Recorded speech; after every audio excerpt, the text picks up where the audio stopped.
Yo, what is going on, guys? Welcome back to the channel. And what I got for y'all today is my first ever Redux build video. So, I hope you guys enjoy this video.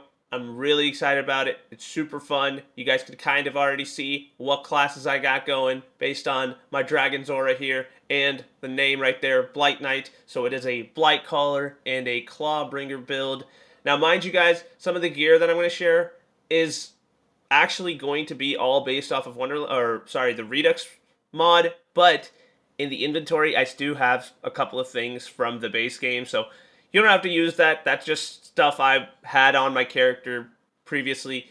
But anyway, this is a Redux build. Clawbringer had a ton of changes, and now it's like probably my favorite class to play. Yeah, so this is going to be the first Redux build of many, because there's like a ton of ideas that I got going on in my head, and I want to bring them all to you guys. I'm really excited about this one. I hope you guys enjoy.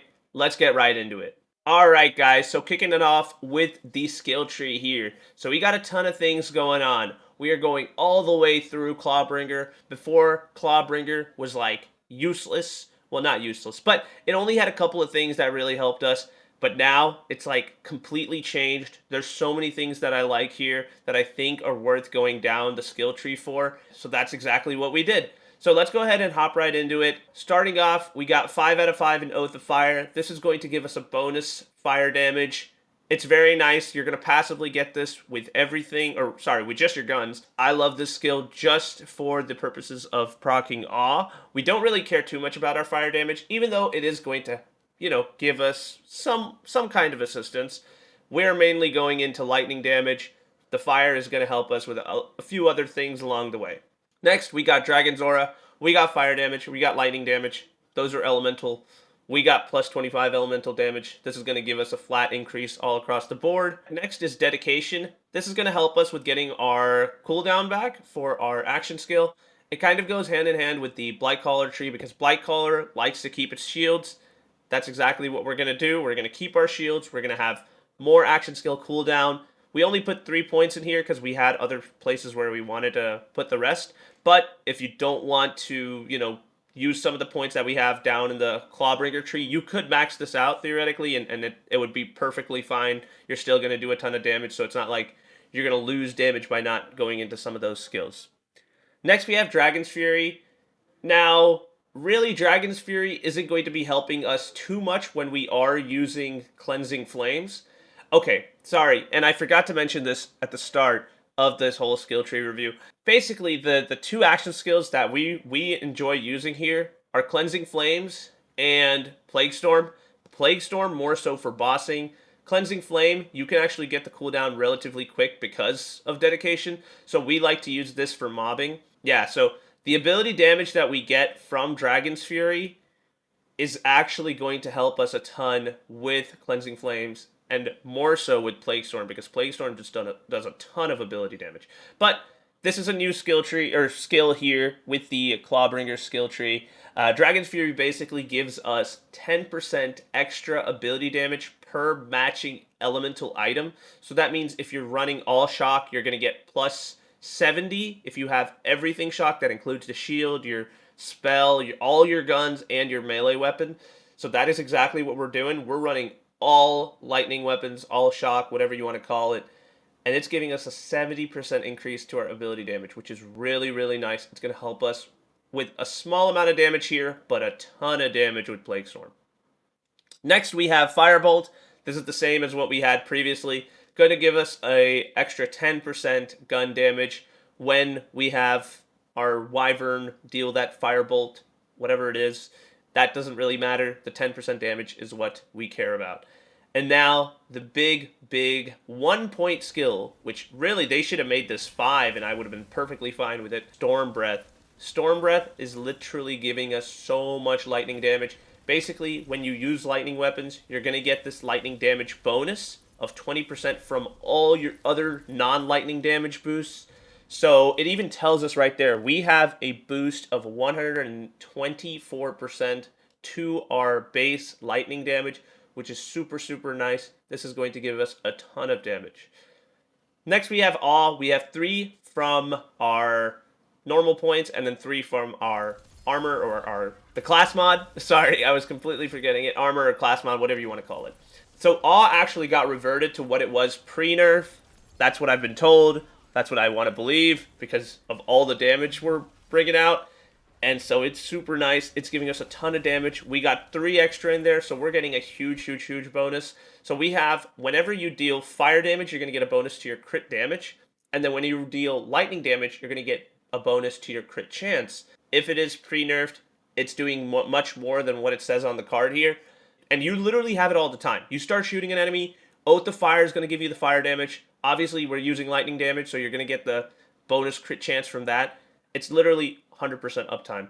Okay, next, resistance is futile. This is a new skill here as well. Whenever you get a kill, you are going to ignore all elemental resistances, so you can deal damage to whatever you want with whatever gun you want or whatever element you want. And we have one in Indomitable. You don't have to put it here if you're not going down a lot, because honestly, you don't go down a lot with this build. But I went ahead and had it because a bonus 20% lightning damage is really nice.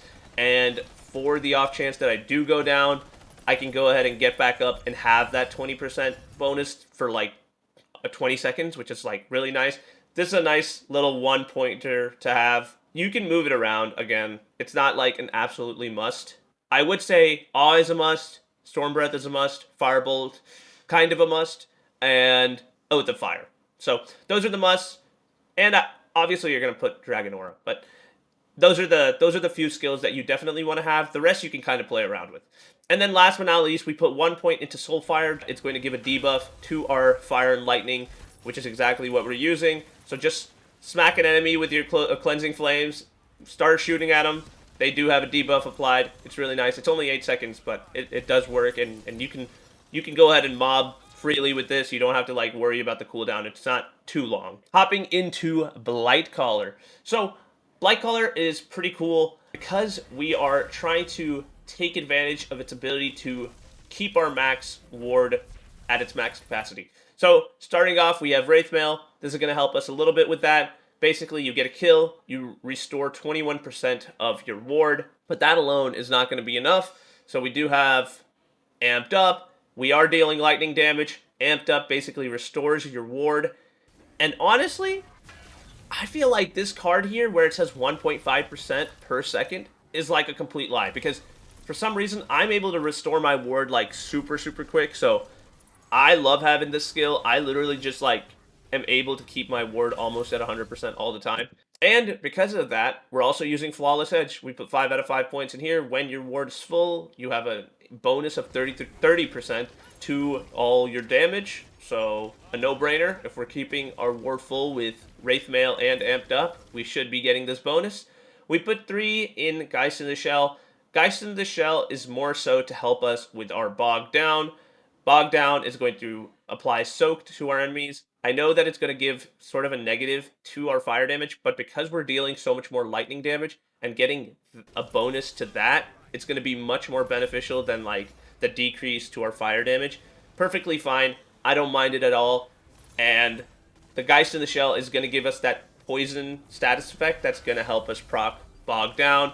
On top of that, Geist in the Shell, even though it did get a bit of a nerf, as you can see with 3 points, it only is doing 9% of gun critical hit damage. It still actually does a huge chunk when you do land those, and you're going to be getting crits like crazy because of Awe. So yeah, you're still going to be getting these, and you're still going to be able to do a bunch of damage with them. And then last but not least, we have Burnt Offering. Because we are dealing fire damage and lightning damage, this was a no-brainer. This is going to help us with our spell cooldown rate, and more importantly, our gun damage. So we can stack this up 3 times. We have 2 points from our class mod and 3 that we just spec'd in right away. So 15% is really nice. We apply this 3 times. Basically, you shoot the weapon for like, I don't know, 1 or 2 seconds. You can get 3 stacks. And yeah, you're going to get bonus 45% gun damage and a bonus 60% to your spell cooldown. So yeah, it is very nice. You're able to spam, well, not spam, but you're able to get your spell back and your action skills back like really quick with this build. I don't know if I can say the same for Plague Storm, to be honest. But yeah, with Cleansing Flame, you can get it back really quick. All right, here's a quick look at our hero stats. So we have maxed out our critical power and our spell cooldown, and then we just put the remaining in our skill recovery just so we can get our Plague Storm back a little bit quicker. So now that we looked at the skill tree, let's go ahead and take a look at all the gear that we're using. Okay, so kicking it off, we got, as you can see, all lightning gear. Anyway, let's go ahead and get started. First off, before I actually go into the gear, I want you guys to know that currently there's not like all the enchants that we previously had in the base game. So these enchants are just kind of going to give us slight bonuses, but none of these are like absolutely necessary. So we're going to focus on the gear itself. So starting off, Goblin Pickaxe, you want to get shock. You want to get shock with all the gear. This is going to basically give us a bonus to our movement speed, spell, and skill cooldown whenever you pick up gold. The guns are kind of the cool part. As you can see, we have Pearlescence. This is a Midnight Wisdom. It is super cool. It is like probably my favorite Pearlescent, to be honest. And luckily, it is actually shock locked. So anyway, we're going to start off. This is also a new gun here called the Thunder Fury. You can get this from Drill. It is just one of his normal drops. This is probably my favorite SMG in the game. It has 9 projectiles. And let me show you guys really quick. It shoots in like the spread of like a lightning bolt, which is really cool. And yeah, it just does so much damage. This is basically a mini version of the Midnight Wisdom. The Midnight Wisdom does 12 projectiles. These two are the main go-tos. Like literally this can also boss, but this just absolutely wrecks bosses like nothing.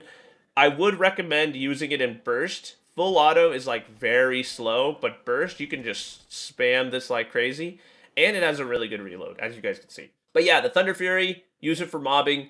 Don't use it like you would with any other Fury, or literally use it like a normal gun, because like its bullet damage is like super nice, and on top of that, its throw is also like a decent chunk of damage. So use it for how you would a regular gun, and then chuck it at an enemy like a Fury, or once you're out of all your bullets. It literally is like probably the best SMG in the game right now.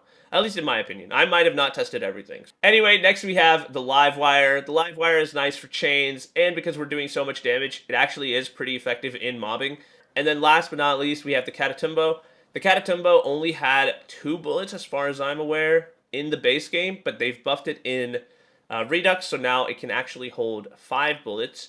And yeah, it's like a nice weapon if you feel like being a cowboy that sort of has lightning bolts coming from the sky. Just, you know, whip this out. It does a good amount of damage, actually. 1,000 per bullet, and then you can even have the little lightning strike, which is actually really nice. I wouldn't recommend it too much for bossing, even though it can do bossing. It is kind of slow. So yeah, I would just rock with the Midnight Wisdom or even the Thunder Fury for bossing scenarios. And by the way, I have collected all of the Pearlescence weapons in this build, so when you guys do grab the save file, you can literally grab all these pearls, which is like super cool. And yeah, anyway, let's go ahead and take a look at the rings. So next we have the Shark's Bane. We don't want to use mood rings for this build because we are going to have our ward. So the Shark's Bane is perfect. Luckily, we got this ring. We went ahead and duplicated it, but it's going to give us a 30% bonus to our gun damage, and then 30% to our gun critical hit damage. Now, I never realized, and I don't think you can in the base game, I think the critical hit damage roll is actually locked to, like, specific guns. But in Redux, I was able to get a gun critical hit drop, which is, like, super nice. So, I went ahead and duplicated this one. And, yeah, it's giving us a ton of damage. It applies to all weapons, so you don't have to swap to anything for, like, you know, your sniper or your SMG or your pistol. It's going to be good for everything. Next, we got the Old God returning back from Borderlands 3. This is going to give us a flat 15% bonus to our shock damage. Next, we have a Selective Amnesia, and we kind of have another class mod that we also like, but we actually moved this from base game, so it is labeled as Ascended. It's not going to give you an Ascended bonus, but you can use this Mosquito's Mantle. That's also very nice. The Selective Amnesia actually is like also really good, but you don't get its bonus all the time, basically, when you get non-status effect damage, you're going to apply a status fire effect to the Fate Maker, and you're going to increase your movement speed, and you're going to get increased damage dealt based on your movement speed. So, because we are, using amped up, we have bonus movement speed on the actual class mod itself, we're going to get a nice little bonus to our damage dealt. But unfortunately, because we're not constantly applying non-status effect damage, we can't constantly have this bonus, but it is like a nice thing when you are going against bosses, you are taking some damage, you're going to apply this, you're going to be able to get that bonus. We got 3 in Awe, 2 in Burnt Offering, really nice. We're getting a huge bonus from this. Next, we have our Joint Training. The Joint Training is going to basically work hand in hand with the companion, our dragon, and us. Whenever we deal a crit, our companion's going to have an increased critical hit chance. He deals a crit, we're going to get increased critical hit damage. You can kind of understand how that works. This is going to be lightning damage, Blightcaller power. Really nice. We're going to get a bonus to our gun damage and our all damage dealt. So, a nice little joint training to have. You could try other ones. If you don't have to have a joint training, this is just going to help us with a little bit of bonus damage. But you can use a sacrificial ski because, again, we don't have any way to get our health back. We only are really focused on regenerating our shields. And another thing, you could use a Deathless. If you do want more survivability, a Deathless is going to work like perfectly. Use a Deathless. Try to get as much in Awe. That's like kind of the main thing you want to do. If you can get as much as possible in Awe and then get 1 or 2 points in Burnt Offering, that's going to be like the best way to go. And then next, we have a Buffmeister. So the Buffmeister no longer rolls with like Pew, Kachow, at least based off what I've seen. Yeah, so I went ahead and farmed the dedicated source, and I literally could not find any that had Pew, Kachow, or anything like that. So I think they removed that. I think this is going to give a flat bonus to everything, which is really nice.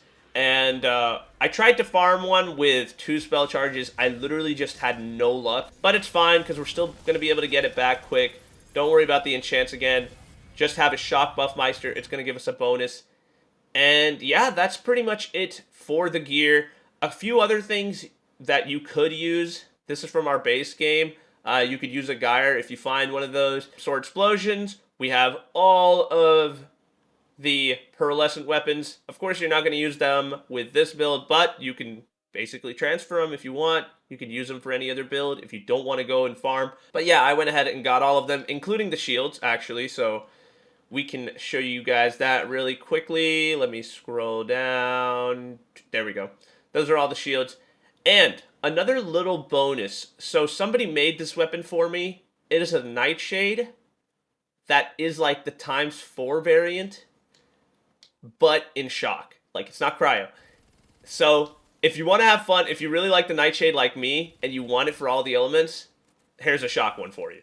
And you don't have to use this. Obviously, this is not like an actual legit weapon you can get in the game. This is just kind of a nice throw-in if you guys want to use it just to have fun with the game. It's not like game-breaking or anything. Well, I guess it is kind of because you can't get it in the game. But it's not like going to melt things like instantly. It's still going to do the normal Nightshade damage. It's just in shock. But yeah, if you guys want to use it, have fun with it, Let me go ahead and quickly show you guys the myth rank. Again, this remains unchanged. Here is our Archmage. Here's our Blade Master, our Deadeye, and last but not least, our Druid. So that is pretty much it. Again, you can only go to Chaos 10. So this build is tested and works really well in Chaos 10. It can even kill the raid bosses. It's not going to like absolutely melt them like crazy. But yeah, that's it, guys. I hope you guys enjoyed my first Redux build. But yeah, guys, that is all for the video. The save will be in my Discord as always. It is only PC locked. You can only use the save file if you're in PC, of course. So again, I will try to have more base game videos for my console folks. I know they love the builds, so I really appreciate you guys as well. So I can't leave you leave you behind. I will post this in my Discord. Feel free to check that out. And yeah, guys, that is all. I'm going to also put like a new thing where I'm gonna put them in like parentheses that they are Redux locked, so that the viewers can know if they do enter in my Discord. But yeah, the link of my Discord is going to be in the description, so if you haven't joined already, feel free to check that out. Get this build, put it on your PC, enjoy the gear, have fun with all the pearlescents. And yeah, that is a wrap, guys. I'm going to get out of here. I'll see you guys later. Peace.